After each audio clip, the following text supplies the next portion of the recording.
Hey friends, அனைவருக்கும் வணக்கம். இன்றைக்கி இந்த வீடியோ நம்ம என்ன பார்க்க போகிறோம் பார்த்திங்கன்னா, ஷேனி பஞ்சாப் அப்படின்னு சொல்கிற பீச் வெரைட்டியை நட போகிறோம்.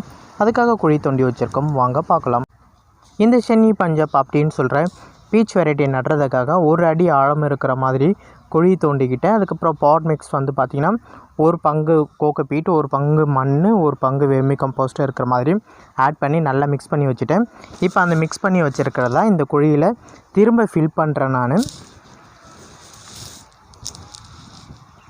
ஃபில் பண்ணிவிட்டு கொஞ்சோண்டு அளவு காஞ்சி போன வேப்பங்கொட்டையை கொஞ்சம் கொஞ்சமாக ஃபில் பண்ணுறேன். இப்படி பண்ணுறதால வேறு அழுகல் நோய் வராது.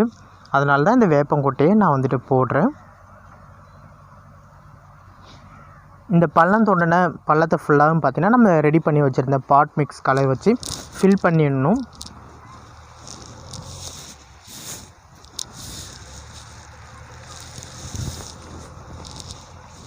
ஃபில் பண்ணிவிட்டேன். அதுக்கப்புறமேட்டு இப்போ இதில் ஒரு குழி மாதிரி சின்னதாக குழி தோண்டி இந்த செடியை நடணும். இந்த ஷேனி பஞ்சாப் அப்படின்னு சொல்கிற பீச் வெரைட்டி லோ சில் பிளான்ட். அதனால் நம்மளோட பகுதியில் வச்சோம்னா சூப்பராகவே வளரக்கூடிய ஒரு தன்மை கொண்ட ஒரு செடியாக இருக்கிறதால தான் நான் இந்த செடியை வந்துட்டு சூஸ் பண்ணியிருக்கேன். இது பார்த்திங்கன்னா ஒட்டுக்கன்று தான். இதோட ஹைட் வந்து பார்த்திங்கன்னா 4 அடி ஹைட்டுக்கு மேலே இருந்தது. நம்மளுக்கு செடி வேணும் அப்படின்னு சொல்கிறதால 3 அடி ஹைட்டில் இருக்கிற மாதிரி இந்த செடியை வந்துட்டு கட் பண்ணியாச்சு. இப்போ நான் இந்த செடியில் இருக்கிற க்ரோ பேக்கை கழட்டி எடுக்கிறேன். ஏன்னா இந்த க்ரோ பேக்கை கிழிச்சி தூக்கி போடுறதுக்கு மனசு வரல. அதனால தான் இதை மெதுவாக வந்துட்டு எடுக்கிறேன். இந்த க்ரோ பேக்கில் கொஞ்சோண்டு மண்ணை ஃபில் பண்ணிவிட்டு ஒரு 2 தக்காளி விதையை எடுத்து போட்டோம்னா தக்காளி வந்து பார்த்திங்கன்னா முளையும். 60 நாள் இல்லை 90 நாளில் வந்து பார்த்திங்கன்னா இதில் வந்துட்டு பூக்கள் காய்கள் எல்லாம் வைக்கும். அதனால தான் இந்த க்ரோ பேக்கை நான் வெளியில் கிழியாமல் எடுத்துட்டேன்.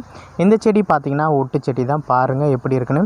ஒட்டு போட்டிருக்க இடம் வந்து பார்த்திங்கன்னா மண்ணுக்கிட்டே இருக்கிற மாதிரி இருக்குது. இதனால் செடி வந்துட்டு காயறதுக்கு ரொம்ப அதிக வாய்ப்பு இருக்குது. அதனால தான் நான் என்ன பண்ணுறேன்னா அந்த மண்ணோட லெவலுக்கும் ஒட்டு போட்டிருக்க லெவலுக்கும் வந்துட்டு மினிமம் வந்துட்டு ஒரு 2 இன்ச்சு இருக்கிற மாதிரி பார்த்துக்கிறேன். ஏன்னா இது வந்துட்டு ஒட்டு போட்டுக்கிறது ரொம்ப கீழே வந்துட்டு பண்ணியிருக்காங்க. அதுக்கு தகுந்த மாதிரி நம்மளுக்கு இந்த ஒட்டு போட்டுக்கிற பகுதி வந்துட்டு மண்ணுக்குள்ளே போகாமல் நம்ம பார்த்துக்கணும். எப்பயுமே ஒட்டு போட்டுக்கிற பகுதி பார்த்திங்கன்னா மேலே இருக்கிற மாதிரி தான் இருக்கும். மண்ணுக்குள்ளே போயிடுச்சுன்னா செடி வந்துட்டு காஞ்சிடும், பார்த்துக்கோங்க. செடியை வச்சுட்டேன். இப்போ வந்து பார்த்திங்கன்னா நான் பியூர் கோகோபீட் தான் நல்லா வாஷ் பண்ணேன். பியூர் கோகோபீட்டை ஃபில் பண்ணுறேன். இப்படி ஃபில் பண்ணுறதால நல்லா தண்ணி இழுத்து வச்சுக்கும். நிறைய பேர் சொல்லுவாங்க பீச் பிளான்ட் வந்துட்டு ஒழுங்காக வளராது அப்படின்னு சொல்லுவாங்க. அப்படிலாம் கிடையாது. நடுற முறை வந்துட்டு கரெக்டாக நட்டோன்னா செடி வந்துட்டு சாகாது. நான் இப்போ கோகோபீட் வந்து பார்த்திங்கன்னா போட்டுட்டு அதுக்கப்புறம் பார்த்திங்கன்னா வேறு அழுகல் நோய் வராமல் இருக்கிறதுக்கு காஞ்சி போன வேப்பங்கொட்டையை போட்டு மேலே இருக்கிற மண் நல்ல சாயில் இருக்குது பார்த்திங்கன்னா பிளாக் கலரில் நல்ல மண் இருக்கும். அதாவது நம்ம தரமட்டத்துலேருந்து ஒரு 6 இன்ச்சு அளவுக்கு இருக்கிற மண் எல்லாம் வந்து பார்த்திங்கன்னா நல்ல மண். அதில் வந்து பார்த்திங்கன்னா நல்லா சத்து வந்து நிறைஞ்சிருக்கும். அந்த மண்ணை தான் வந்துட்டு நான் இதில் போட்டு திரும்ப வந்துட்டு கோகோபீட் நிறைய போட்டு விட்றேன். அப்படி போடுறதால தண்ணி வந்துட்டு நல்லா இழுத்து வச்சுக்கும் இந்த கோகோபீட். செடியை எந்த ஒரு வறட்சியிலையும் காய விடாமல் இருக்கும். அதுவும் இல்லாமல் நம்ம ஒரு அடிக்கு மேலே வந்துட்டு ஆழம் வந்துட்டு தோண்டி நல்ல பாட் மிக்ஸ் கலவையை போட்டு நம்ம ஃபில் பண்ணிவிட்டு அதுக்கப்புறம் சின்ன குழியை தோண்டி நம்ம இந்த செடியை நட்டிருக்கோம். அதனால் இந்த செடியோட க்ரோத் வந்துட்டு ரொம்ப ஸ்பீடாக இருக்கும். நல்ல மண்ணை போட்டாச்சு. அதுக்கப்புறம் பார்த்திங்கன்னா ஒட்டு போட்டுக்கிற இடம் வந்துட்டு மேலே இருக்கிற மாதிரி இருக்கிறதுக்காக நல்லா மண்ணை ப்ரெஸ் பண்ணி விட்றேன். ப்ரெஸ் பண்ணிவிட்டு 3 குச்சி வந்துட்டு சுற்றிரும் சொருகி கயிறை வச்சு கட்டி விட்டு தேவையான அளவு தண்ணி ஊற்றி விட்றேன். எந்த செடியை புதுசாக நடுறதா இருந்தாலும் அந்த செடியை நட்டுட்டு பிறகு சுற்றிற 2 குச்சியில் ஒரு 3 குச்சி நட்டு செடி கீழே ஓட்டமாக சாய்ச்சிட்டு இல்லாமல் மேல் நோக்கி இருக்கிற மாதிரி வச்சு கட்டி விடணும். இப்படி கட்டி விடுறதால நல்லா ஒளிச்சேர்க்கை வந்துட்டு நடைபெறதால செடியோட வளர்ச்சி ரொம்ப வேகமாகவே இருக்கும். ரொம்ப ரொம்ப முக்கியம் அது.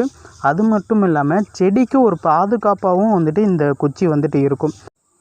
இந்த ஷேனி பஞ்சாப் அப்படின்னு சொல்கிற பீச் வெரைட்டி ஹாட் கிளைமேட்டில் வளரக்கூடிய ஒரு வெரைட்டி. கண்டிப்பாக நம்மளோட பகுதியில் சூப்பராக வளரும். இந்த செடி பார்த்திங்கன்னா 15 நாள் கழித்து நான் ஒரு அப்டேட் எடுத்திருக்கேன். பாருங்கள், செடியில் பூக்கள் வந்திருக்கு.